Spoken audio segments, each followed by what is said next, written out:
Falo também sobre o Cruzeiro, dono do banco de reservas mais caro do futebol brasileiro. O Cruzeiro voltando aos trabalhos pensando no duelo da Copa Sul-Americana, finalizada a rodada de número 5 da Série A do Campeonato Brasileiro. Tudo isso você confere a partir de agora. Fala aí pessoal, sou Jorge Nicola, bem-vindos a mais um vídeo do canal, sempre bom ter vocês por aqui sem perder tempo. Pedir para deixar like, se inscrever no canal e ativar as notificações. Sobre o Juninho Capixaba, na semana passada, uma pessoa próxima ao Juninho me garantiu que 4 clubes brasileiros estão tentando a contratação do Juninho.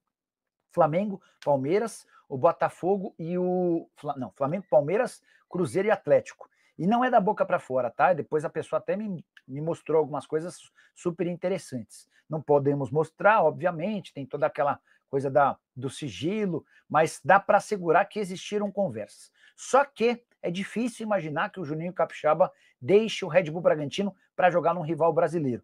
Isso porque ele completou nesse domingo o 5º jogo pelo Campeonato Nacional. Se ele completar o 7º, ele fica impedido de atuar por outro clube no Brasileirão. E aí, tanto o Palmeiras, quanto o Flamengo, quanto o Galo, quanto o Cruzeiro vão deixar de ter interesse na contratação do Juninho. Então, é preciso uma definição rápida. Se o Juninho for de fato negociado, ele não pode mais entrar em campo mais do que uma partida no Brasileirão, tá? Essa é a grande realidade. Rian Mendes, boa noite, Nicole. E o Gabigol vai sair mesmo do meu Cruzeiro? Rian, não dá para cravar hoje, cara. Não é fácil conseguir clube para ele com um gasto mensal de 2 milhões e 400 mil. O Gabigol, que vinha embaixo no Flamengo, continua embaixo no Cruzeiro. Então ninguém vai querer investir esse caminhão de dinheiro, né? Eu acho que talvez pro Cruzeiro fosse mais negócio tentar recuperar o jogador.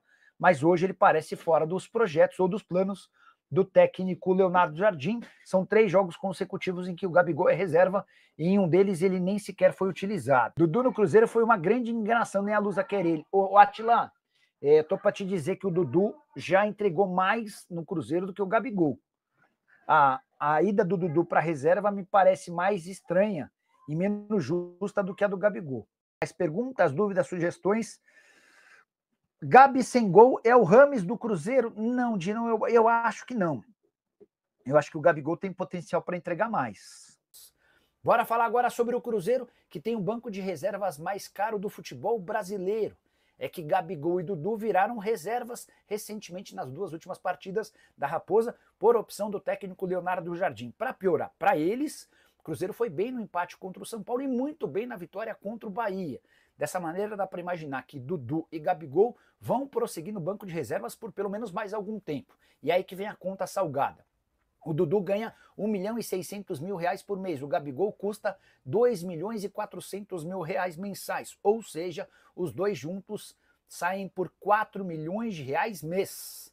E essa dupla que virou reserva custa mais, por exemplo, do que toda a folha salarial do Juventude, que é time da Série A do Campeonato Brasileiro e que faz campanha, inclusive, melhor do que a do Cruzeiro.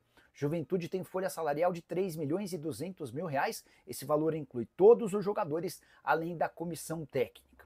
Só para completar, é importante lembrar que o Gabigol só jogou 11 minutos dos últimos 180. Ele não saiu do banco de reservas contra o São Paulo e atuou no finalzinho diante do Bahia. Já o Dudu esteve em campo nas 2 últimas partidas, sempre entrando no segundo tempo. Foram 35 minutos somados, 24 contra o São Paulo e mais 11 diante do Bahia.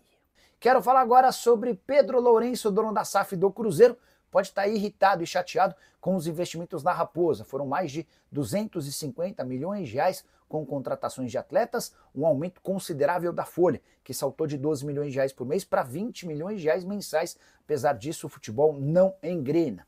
Já seu supermercado, sua rede de supermercados vai muito bem. Nessa segunda-feira houve a divulgação dos supermercados com maior faturamento em 2024. E a rede de supermercados do Pedrinho, Supermercados BH, pulou do 5º para o 4º lugar entre as empresas que mais faturaram no ramo. O número é impressionante. 21 bilhões e 200 milhões de reais de receita ao longo da temporada passada. Esse valor é bruto. Líquido vão sobrar para o Pedrinho algo na casa de 6 a 7%, o que continua sendo bastante dinheiro. Importante contar que em 2023, quando era 5º colocado, o Pedrinho BH estava atrás do supermercado Pão de Açúcar, que é muito tradicional em São Paulo. Pois bem, a rede de supermercados BH conseguiu ultrapassar o Pão de Açúcar e hoje só está atrás do Carrefour com 120 bilhões de faturamento na temporada passada, do Açaí Atacadista com 80 bilhões e do Mateus Supermercados, rede de supermercados do Maranhão, que aparece em terceiro lugar com 36 bilhões de reais. Finalizada a quinta rodada da Série A do Campeonato Brasileiro, teve jogo nessa segunda-feira e o Bahia derrotou a equipe do Ceará. 1-0 o jogo na Fonte Nova em Salvador. O Bahia, que tinha perdido para o Cruzeiro, se recuperou derrotando a equipe do Ceará.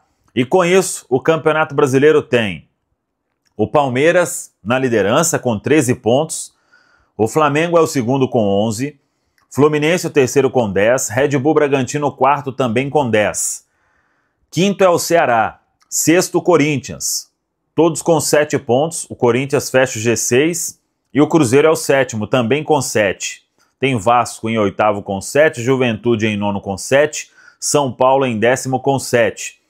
O Mirassol, 11º, 6 pontos ganhos, mesma pontuação de Inter, 12º, Bahia, 13º, Fortaleza, 14º, com 5, Botafogo, 15º, com 5, Vitória, o 16º, também com 5, e na zona de rebaixamento, Atlético Mineiro, com 5 pontos, Santos, com 4, Grêmio, com 4, e o Sport, com apenas 1 ponto, é o lanterna da Série A do Campeonato Brasileiro. A próxima rodada, no final de semana, que é quando o Cruzeiro vai encarar a equipe do Vasco no domingo, às 18h30, 6h30, no Parque do Sabiá, em Uberlândia. Jogo importante. Assim como foi com o Red Bull Bragantino, o Vasco tem 7 pontos e o Cruzeiro também com 7 pontos. É mais um confronto direto na tabela, na Série A do Campeonato Brasileiro. Mas antes, o Cruzeiro tem um assunto importante, que é a Copa Sul-Americana. Quinta-feira, o duelo diante da equipe do Palestino, o jogo lá em Coquimbo, no Chile, e a gente transmite com narração do vibrante Alberto Rodrigues. Partida às 9h30 da noite, no estádio Francisco Rumoroso, em Coquimbo. O Cruzeiro só vai pensar mesmo em Campeonato Brasileiro depois de definir essa situação na Copa Sul-Americana. Com 2 derrotas em 2 jogos, o Cruzeiro joga a vida neste compromisso diante da equipe do Palestino. Muxuque Runa é o líder do grupo, 6 pontos em 2 jogos. Palestino tem 3, União Santa Fé tem 3 e somente o Cruzeiro que ainda não pontuou. A retomada dos trabalhos nesta terça, agora pela manhã, na Toca da Raposa 2, e aí vamos acompanhar como será essa reapresentação, com a reavaliação dos laterais Fagner e William, que ficaram fora por causa de um desgaste muscular diante da equipe do Red Bull Bragantino, e devendo ter o técnico Leonardo Jardim alguns garotos à disposição. Isso porque a gente trouxe uma informação ontem de que alguns garotos não viajaram para o jogo do Campeonato Brasileiro Sub-20 nesta quarta contra o Santos. O zagueiro Janderson, o lateral esquerdo Cauã Prates, o volante Murilo Hickman e também o atacante Kaique Kenji. Quem sabe os 4 aí ficando à disposição para essa viagem do Cruzeiro, que será emendada do Chile. O Cruzeiro vai para Uberlândia e vai fechar a preparação lá em Uberlândia no sábado, antes do duelo diante do Vasco. Para este jogo, inclusive, a venda de ingressos está rolando na plataforma ingressosa.com. Ingressosa.com é a oportunidade do torcedor comprar e apoiar o Cruzeiro lá no Triângulo. Tá falado, pessoal?